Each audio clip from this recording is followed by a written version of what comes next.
Assalamualaikum warahmatullahi wabarakatuh. Perkenalkan, namaku Wahda Rizka Askia. Aku dari Prodi Pendidikan Kimia C 2019 dengan NIM 19032410040. Nah, di sini aku akan mengajak teman-teman untuk bereksperimen kimia membengkokkan tulang ayam. Nah, pada penasaran nggak sih gimana caranya membengkokkan tulang ayam? Sebelum kita melakukan percobaan tersebut, mari kita perhatikan fenomena berikut ini. Aku mau tanya nih sama teman-teman, pernahkah kalian melihat persimpangan jalan yang ramai kendaraan?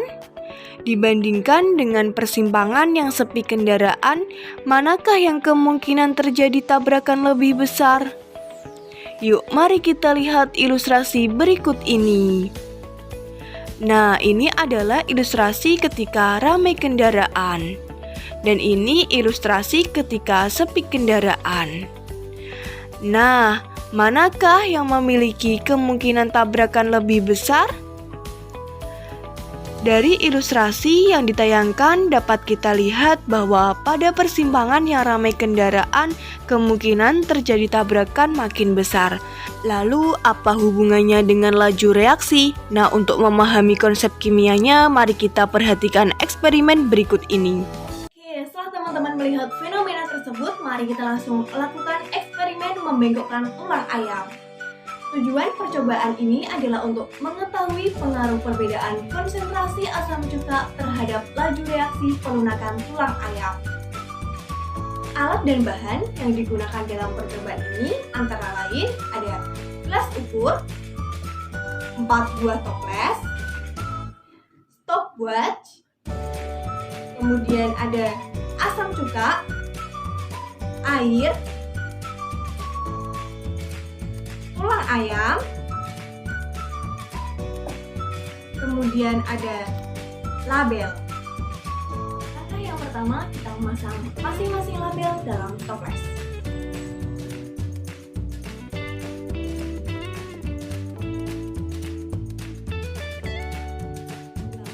Kemudian kita memasukkan air dan asam cuka ke dalam toples masing-masing sesuai dengan labelnya. Yang pertama, toples A akan berisi 500 ml air, kemudian toples B akan berisi 150 ml air dan 150 ml asam cuka, toples C akan berisi 300 ml cuka, dan toples D akan berisi 500 ml asam cuka. Nah, langsung saja mari kita mengukur air sebanyak 500 ml.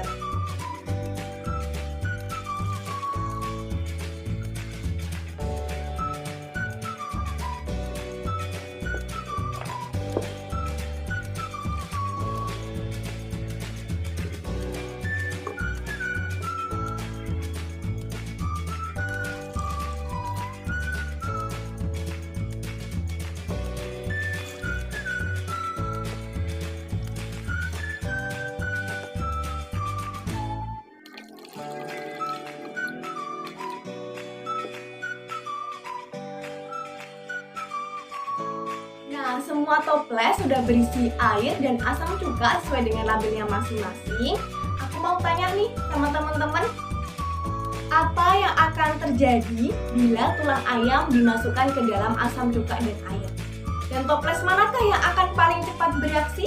Toples A, toples B, toples C, atau toples D? Tuliskan prediksimu di dalam LKPD ya. Oh, buktikan prediksimu. Langsung saja kita masukkan masing-masing tulang ayam ke dalam toples.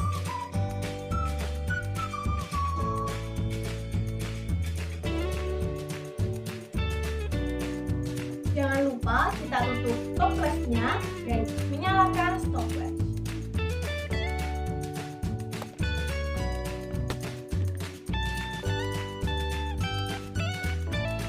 Tulang ayam setelah dimasukkan ke dalam asam cuka muncul gelembung-gelembung kecil. Mungkin dalam gambar tersebut kurang jelas gelembung-gelembungnya, dan untuk tulang ayam yang dimasukkan ke dalam air tidak muncul gelembung-gelembung kecil.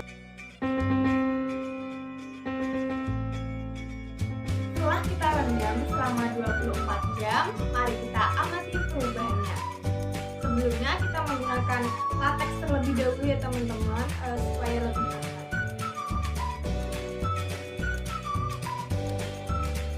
Kita ambil terlebih dahulu tulangnya.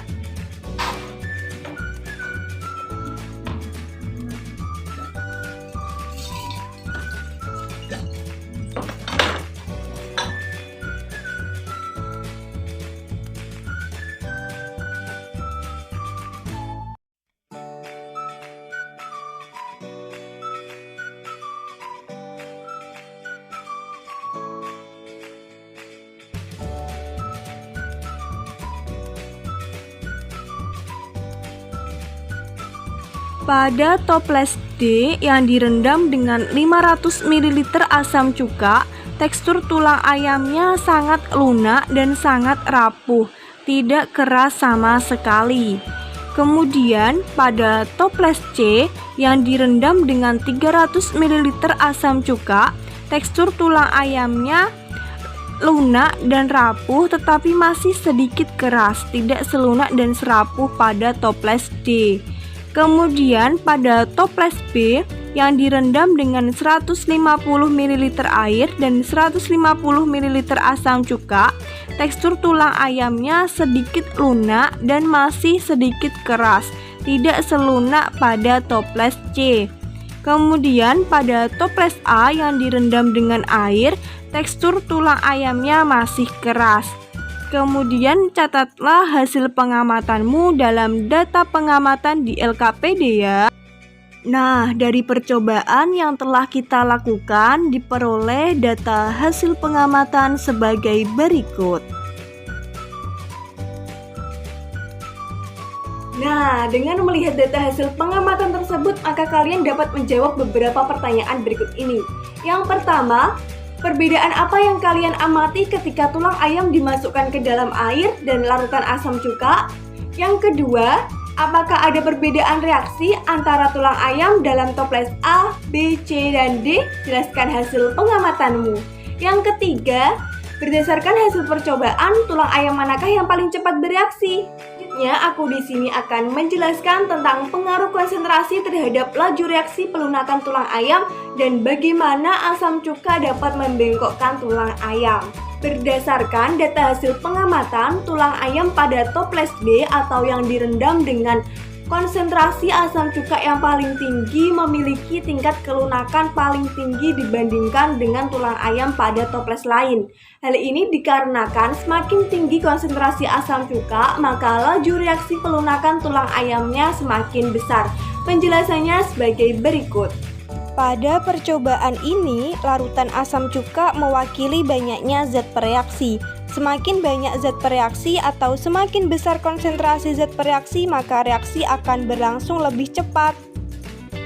Zat yang konsentrasinya besar mengandung jumlah partikel yang lebih banyak, sehingga partikel-partikelnya tersusun lebih rapat dibandingkan dengan zat yang konsentrasinya rendah. Partikel yang susunannya lebih rapat akan lebih sering bertumbukan dibandingkan dengan partikel yang susunannya renggang, sehingga kemungkinan terjadinya reaksi semakin besar.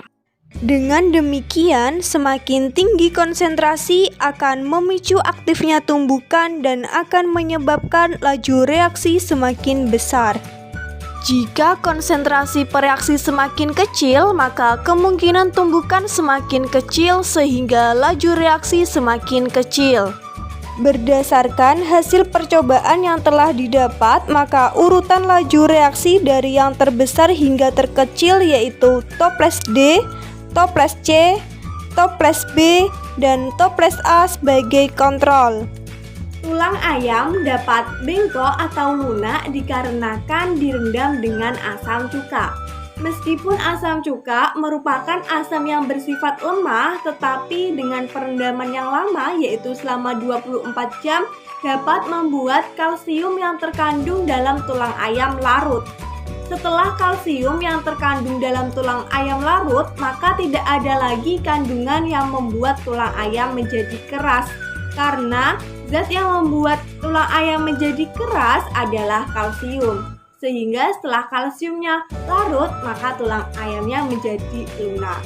Nah, kemudian gas yang timbul ketika tulang ayam dimasukkan ke dalam larutan asam cuka adalah gas karbon dioksida. Gas ini dihasilkan dari reaksi antara tulang ayam dengan asam cuka. Adapun reaksinya dapat dilihat di bawah ini. Kesimpulan dalam percobaan ini yaitu semakin besar konsentrasi suatu zat bereaksi maka laju reaksinya akan semakin besar, dan semakin kecil konsentrasi suatu zat bereaksi maka laju reaksinya akan semakin kecil.